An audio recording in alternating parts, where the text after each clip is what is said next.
Feeling blah and unmotivated for the past several months? Well, you are not alone. Tune in this week to the Situation Lounge where improv and coaching connect. We're going to offer strategies on how to stay motivated. I am Lydia, aka the Black Sweetie, flight attendant and beauty blogger, checking in all the way from Stockholm with TFG365TV. Stay tuned for more. Hello. Welcome again to the Situation Lounge where improv and coaching connects. Tonight, I don't know why I keep saying the time, but hey, in the morning and the afternoon, whenever you tuned in. But we're going to talk about, I'm trying to think of a catchy title for this one, and I don't know. Oh man, finding joy in the tough seasons. I don't know, Anthony. What is it? Keeping your head up and when you're feeling down, faking the funk while you're faking the funk. Oh no, definitely not that one. But so here's what we're trying to figure out.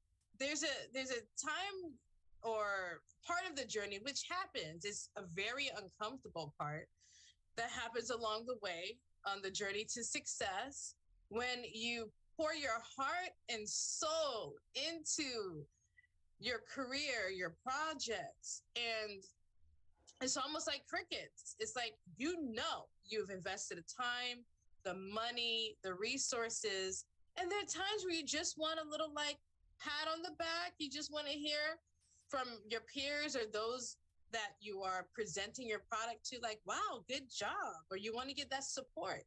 And when you don't hear that, it's difficult. So I don't know what to call it.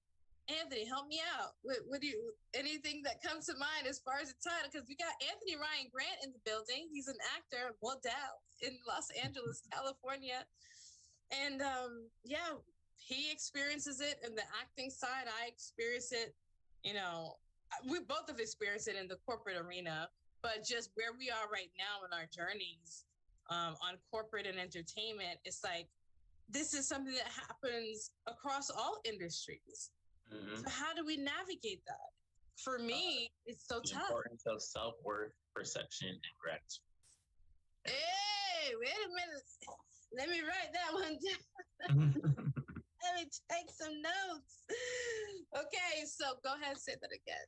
The importance of self-worth, perception, and gratitude. I think. Oh my gosh, Anthony, it's hard, and it's like, so you create content as well, separate from what we do to be able to help and coach actors on their journey to greatness. How do you handle it? Being in that season of when you're on cloud nine, you're high, you do all these great things, but then there's that quiet moment of you're not hearing the same, that you're not getting the accolades, you're not getting the cheers, the applause, the support that you deserve, but might not be getting it at that time. How do you handle it? It's rough. It's a work in progress, I would say, at best. There's times where it's easier to manage, and other times where I'm like,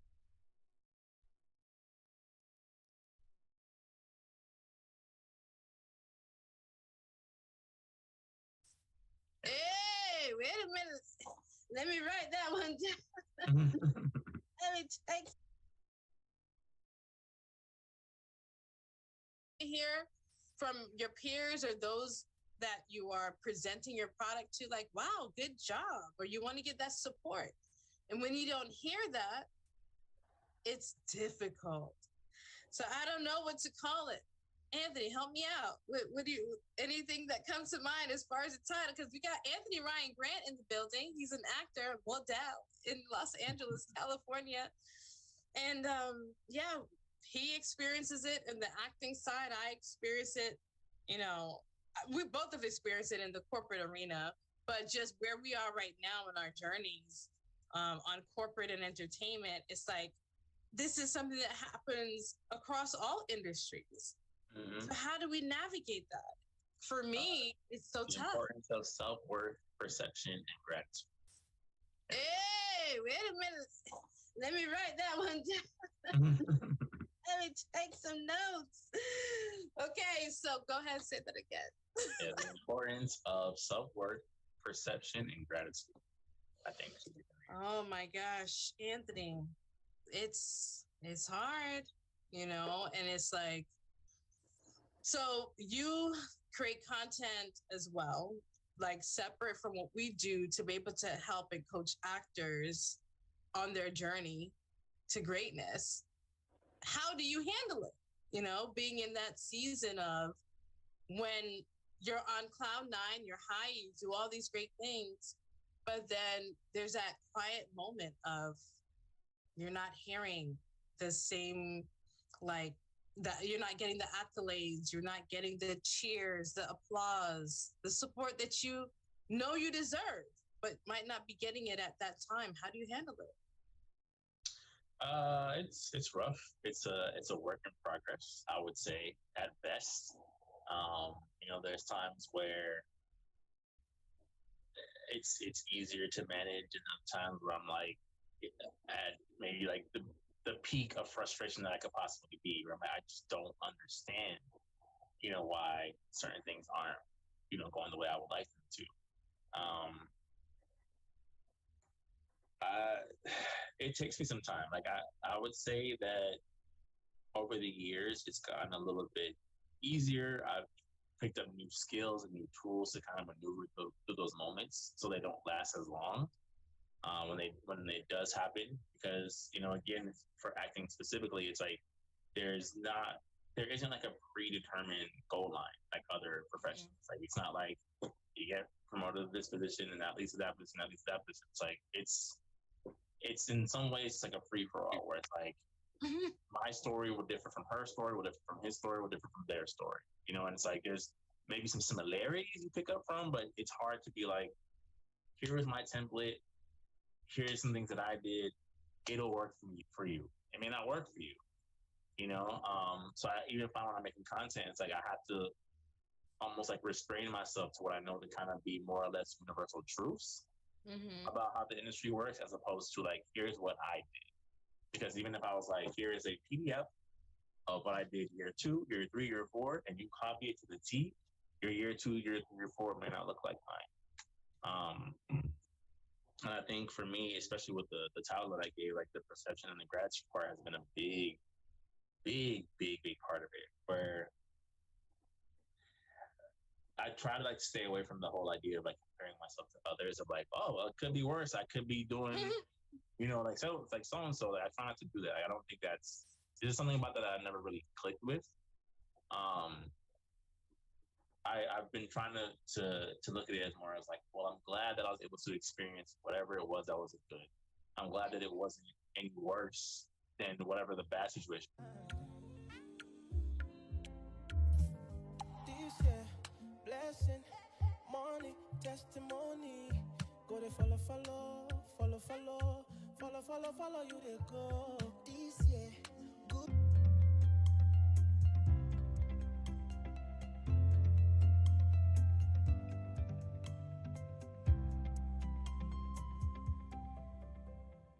This is her official title as TFG's chef. Nice. So if she is not able to make it, we are going to Cancel. cry, plead, and only recommendations that come through her, and maybe 2 other people. But she is our head chef. Okay. Yes.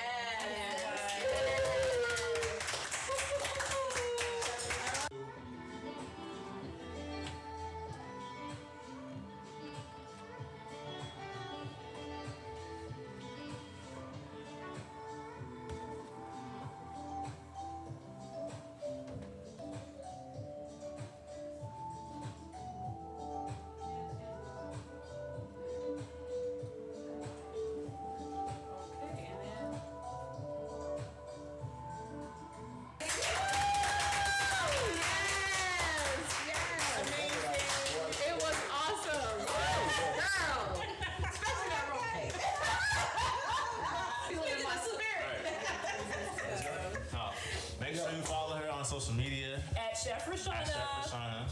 Every single cake makes me want to fly home to Florida to just sample whatever cake she's offering. I want to be at every birthday party that she's putting on display on Instagram. It's my birthday every time there's a birthday on Instagram on her page. You do travel, right? This is her official title as TFG's chef. Nice. So if she is not able to make it, we are going to Cancel. cry, plead, and only recommendations that come through her, and maybe 2 other people. But she is our head chef. Okay.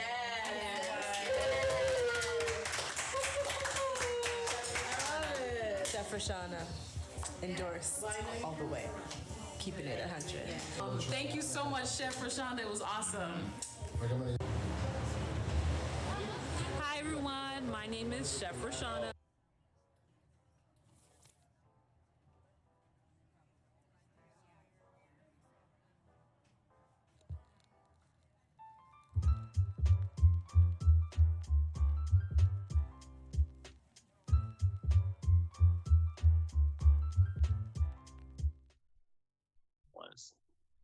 And I'm also extremely grateful to have a high to compare it to when things aren't the greatest, right? Because it's always like when it's bad, but it's always, well, not always, but it's worse when you're like, I don't even know what good looks like. I don't even know what does things going well even mean?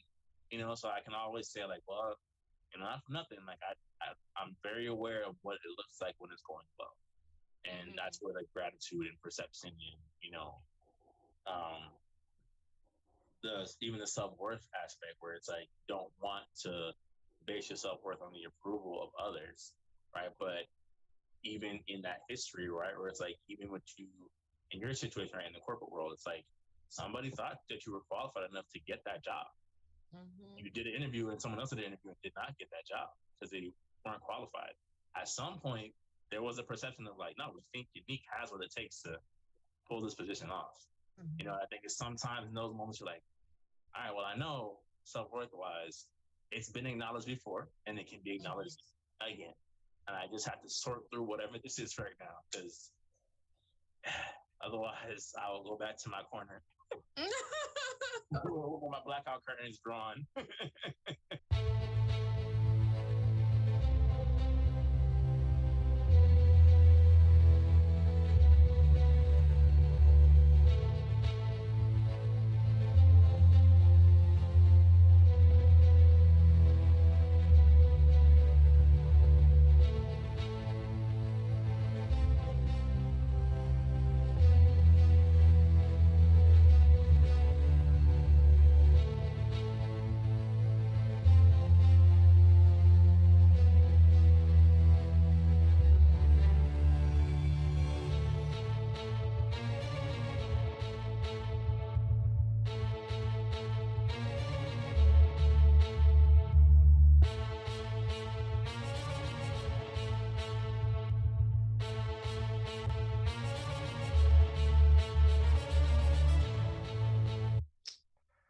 What's up, Rip, man? What's going on with you, brother?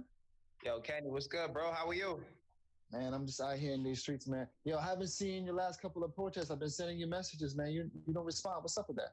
Come on, man. You know that thing's a waste of time, man. I don't even know why you're out there, really. What you talking about, man? We like soldiers in the street. We out here fighting, man, for a cause, man. You don't understand.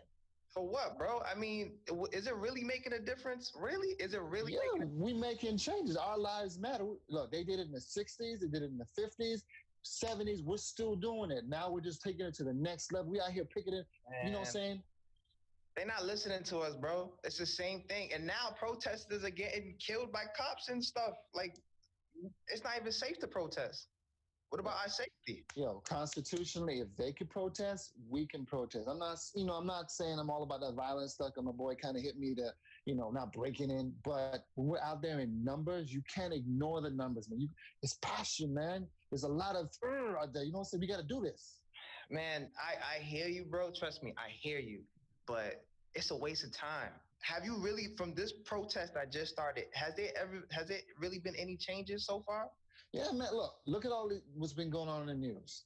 We're making waves. We're actually impacting them. We're not these passive, kumbaya stuff. No, we're out here showing them numbers. We're showing them force. We're showing them that our voice is loud. And Come on, man, bring your voice to the loud noise so we can be even louder. Listen, man, my voice is back here handling my business at home, taking care of, what I got to take care of. I can't be out there putting myself at risk for something that might not even work. It doesn't make sense to me. So you don't want change. You just want things to be the same way. This is how you get change. Really? I don't know. I mean, Martin Luther King tried to do it peacefully, and what happened to him? Not really, I don't know, man. Look, because of what he did, look at where we are now.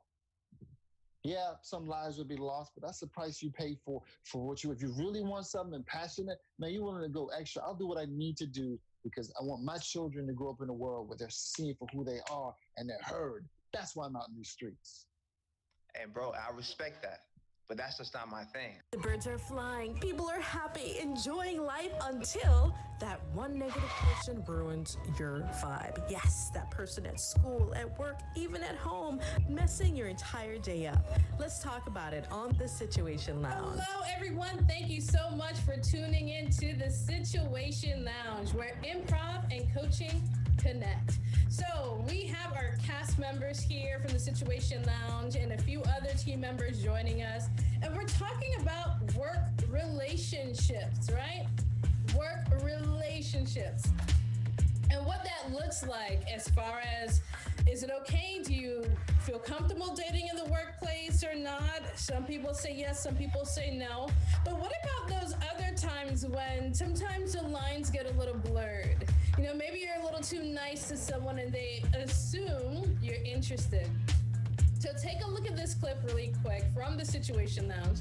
It's a clip between Desiree and Daniel's character, and it's where Desiree is under the impression that Daniel is interested in her, when all the brother is doing is trying to be nice. So take a look, let us know how you handle this situation. To ruin what we have. What exactly do we have? Our little thing. We've been working with each other for like 2 years, and just the way you interact with me, and the little notes you leave on my desk, and you've been just so nice and extra generous lately, and I know you don't want everyone to know because we don't know if there's any cameras around, and how that could go down and really affect our job.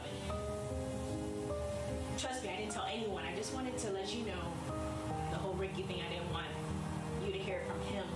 I just wanted you to hear it from me first. Okay, I think you might be reading a little bit too much into this here. The notes that I left, they're motivational sticky notes. I leave it on a coworker's desk every day, so. But it's a color note on my desk, So right, because I try to personalize it to, fit your guys' personality, and I know you really enjoy pink. Your nails are painted pink, I'm a attention to detail kind of guy, yeah, but pay attention to me. Yes, I pay attention to you just like the way I pay attention to Josie. And I noticed her earbuds on her phone were wearing out the other day, so I got her some earbuds. Cameras are off. The cameras are off. This is just you and me. Right, but I need you to understand that this is just a work relationship, with work being like the capital adjective in that phrase right there.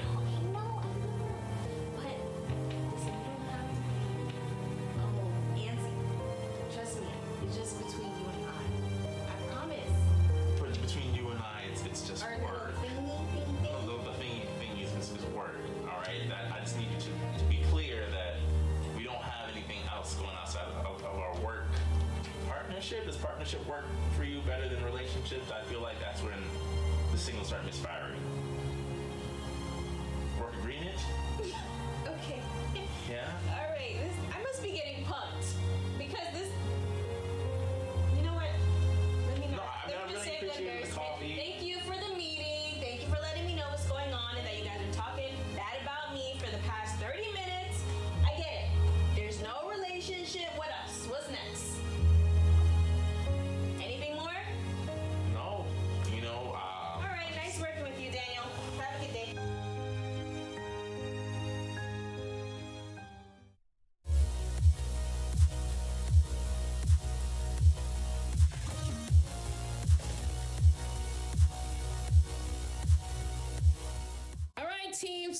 saw that clip.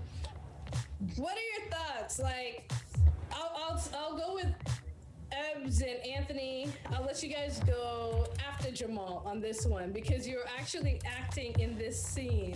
Jamal, with this episode of the Situation Lounge Promote to Manager, have you been in a situation like this where someone actually thinks you have a love interest in them when you're just being nice?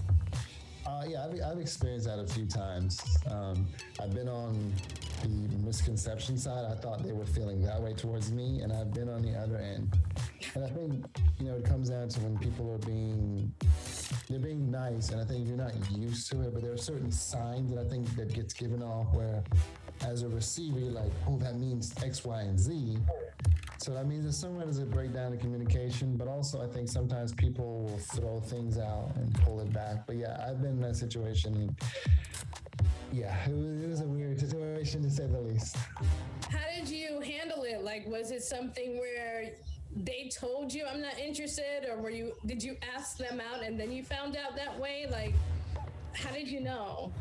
So I've had two situations where I can remember where I kind of let it play out for a little because I was like, okay, maybe it's just me, and they kept on doing certain things. So I finally asked this person out, and this was a long time ago. They were like, I think she was either married or in a relationship, and she says, I'm so sorry. She apologized because she didn't realize she was giving off certain vibes. And then the other one, if I remember correctly, they were like, sure, but we work together. That's going to be awkward. So she basically said, I wouldn't mind, but we work together. So I was like, oh. Yeah, I forgot about that one. Yeah, I forgot about that important part.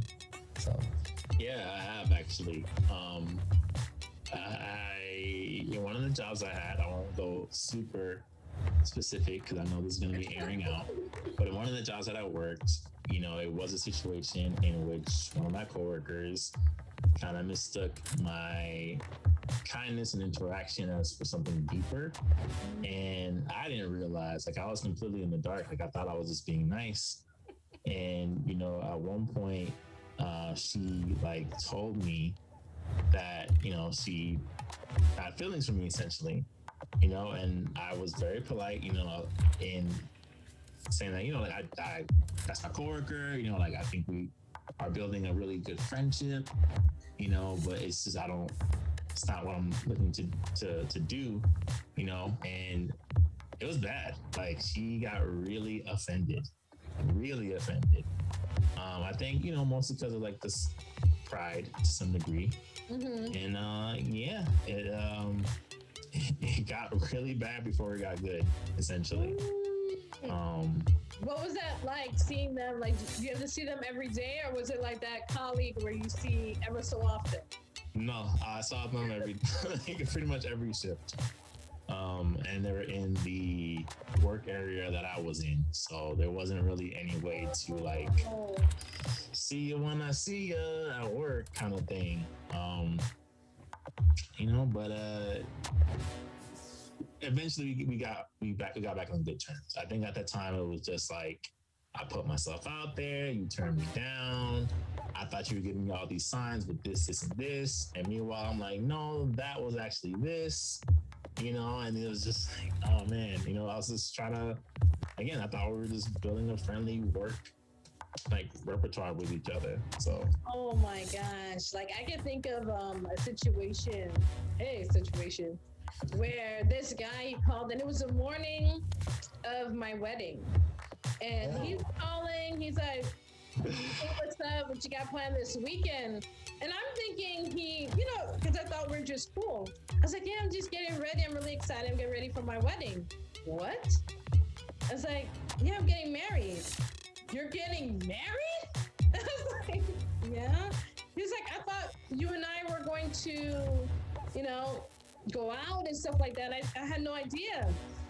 I was like, I had no idea you thought that's what was going on. And because we're producing an event, so we had to have those conversations about planning, having a meeting. But he took that as there was an interest. And I'm like, dude, it was just business. Yeah. So he was like, that long pause where it's like, hello? Yeah. It was definitely one of those moments where it's like, oh man, this dude thought there was something. And here it is, he trying to ask me on the date that I'm about to get married.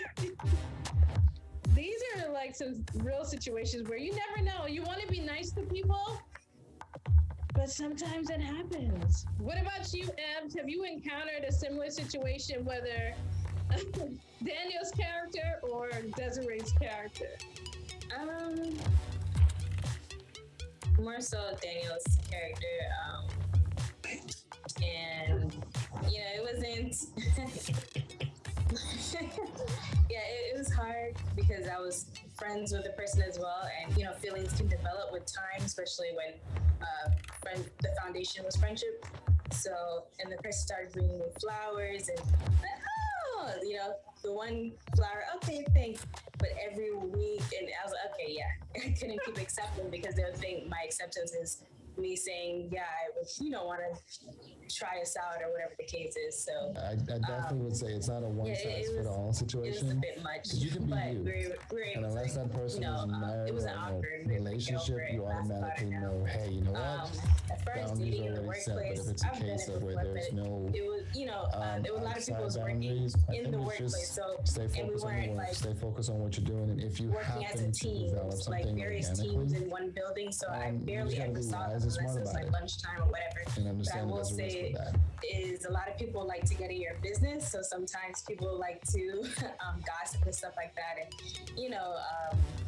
it can disturb the vibes a little bit if you don't know one another or is insecure about yourself. It's kind of hard to not listen to the gossip or take it back. When you say gossip, do you mean like someone says, oh girl, he likes you, another one he likes everybody else? That or they didn't have lunch. I didn't see them having lunch together today, but yesterday he was having lunch with so and so when she called out, like that kind of thing. So it's like if you not, like you don't, if your relationship isn't strong, or you guys don't really know each other, you don't know yourself, it's just there will be always it wouldn't work out, wouldn't work well. But if it's like a closed a small office setting and you have to report or work in the same team and report to the same boss, I think that could be a bit messy. And I would always refrain from that because, emotions get involved and then it'll start affecting the way that you work and it just wouldn't be pretty. So in that instance, I wouldn't recommend. But in a bigger office setting where you don't have to work together, then I think it's okay. Wow, that's tricky. So for those who are listening, they're like, I'm in a medium-sized office. I don't know. I don't want to miss out on love, right? That's a challenge. What are some boundaries you guys put in place to kind of avoid that situation from happening? Who wants to take a dive at that first?